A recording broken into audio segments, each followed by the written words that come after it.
So Haskell has managed to get himself over from West London in awful traffic this morning, and we've just been chatting a bit about nutrition, doing some really simple recipes that the guys that follow you on Twitter and the likes can just take those.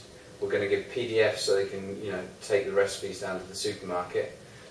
We've done a couple of shakes. So there's no excuses. What you're saying is no excuses. Not to getting leaner, not to getting bigger, not to getting healthier, basically. Exactly. A couple of shakes. We've done that. We'll probably do some more recipes in the future as well. But one of the other really simple recipes that takes no time to prepare is an omelette. So it's a 3-egg omelette. We're gonna put some peas in there and possibly some prawns. So you've got good proteins, good fat, and good carbohydrates. Perfect. So I'm a chef's assistant today. I'm doing exactly what I'm told to be ordered around. So what do you want me to start with? I reckon you crack those eggs into the bowl. Into the bowl. Okay. And that's the first thing to learn about these is try not to get too many eggshells. Well, I can't promise that I'm going to be able to do that, but I shall try my best. Yeah, I'll get you something to put those eggshells in, mate. There's one. Yeah. Cool. That's a good thing of being a professional nutritionist kitchen. There are pots, pans, little bowls everywhere for all your needs.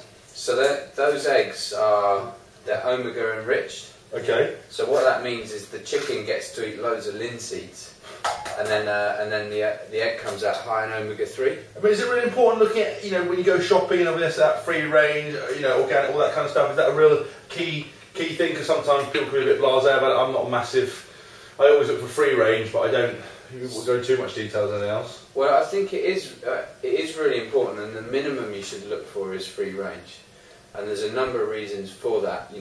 Animal welfare aside, is the nutritional profile of a free-range egg over a battery hen is very, very different. The battery hen has much higher levels of saturated fats and things like that.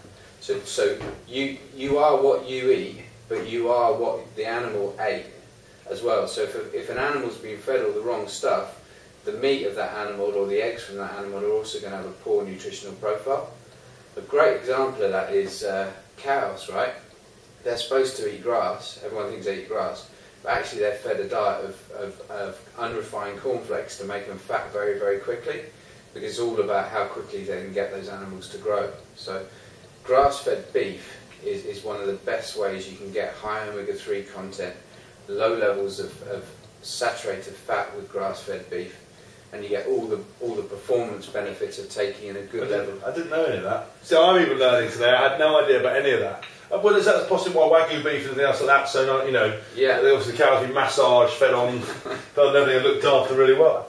Yeah, it's not that extreme and certainly not that expensive, but yeah, so similar theory. I'm learning every day. Right, I've done the eggs. What shall I move on to next? If you grab a fork and just beat those up, and then we'll put a pan on with a little bit of coconut oil in it. Okay. And then what we'll do is we're going to cook the peas first.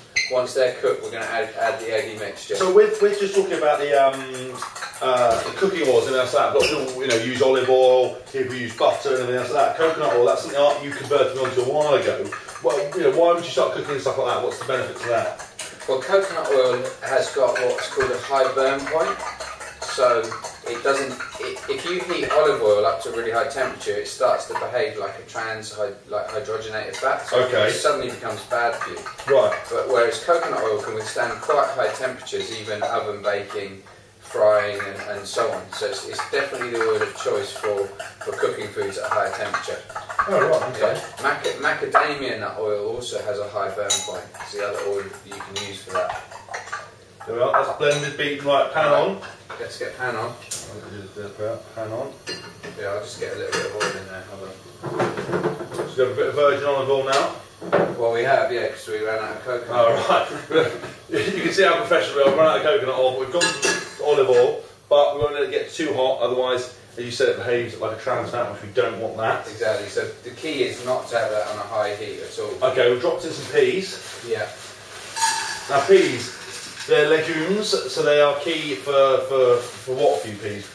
Well, all legumes are very high in fibre and protein. So they normally have a third protein and two-thirds carbohydrate. The fibre content is very slow release, so they give very slow release energy. And anything that's green has a benefit because it's high in chlorophyll and will have a slight alkalising effect. Okay, because people sometimes look at peas and they, I think when people say, they don't necessarily give them the credit that they're due, but they are a fantastic source of vegetables and nutrition and everything else, as you said. Yeah, they're really good, and they're one that a lot of kids will eat peas and they won't eat very many other vegetables. So it's quite a good one to get kids into, at a younger age. Okay, right. So the peas are on. What do I need to do next? Well, whack the eggs in. Right. Oh, do you want these peas to defrost a little bit more, or we? Do you think they need it? Well, listen. As you're not at home going to taste it, I'll have to just tell you, and I think we might be right for the minute. I'll put that in. There we are. Do you want to put a few prawns in there? Yeah. Do you know what? A few prawns go down really nicely. So these are frozen prawns. They're cooked, so we're just going to heat them through. Really, we'll just garnish a few in there. And the key here is get a lid on the pot so that the steam from the peas will just cook the prawns through. Okay. So let's get a little lid on that. So as opposed to trying to cook them in the pan and cook them like yourself, using a steamed approach is the best way forward. I would do on it. I mean, I like getting prawns frozen and raw generally if I'm using them in cooking. Then you can just cook them for 2 or 3 minutes right at the end of a dish, like if it's a Thai curry, so they don't shrivel up too much. But for something like this, then it takes less time to cook it if they're pre-cooked. Perfect. Okay. All you need to do is defrost them. We'll leave the lid on. Oh, we need a bigger lid. We'll leave the lid on, and we'll come back and see how we get on. Okay. Right, we've finished the omelette, we've cooked it up, prepared it. I put Matt behind the camera to give you a bit of an angle, but there, as you can see, there we are. There's looks good, prawn, doesn't it? pea and egg omelette, which is beautiful, which is a great source of protein and everything else we talked about. This can be a great snack in the afternoon, it can be lunch, you can accompany it, you can have it as a side dish, whatever you want to do.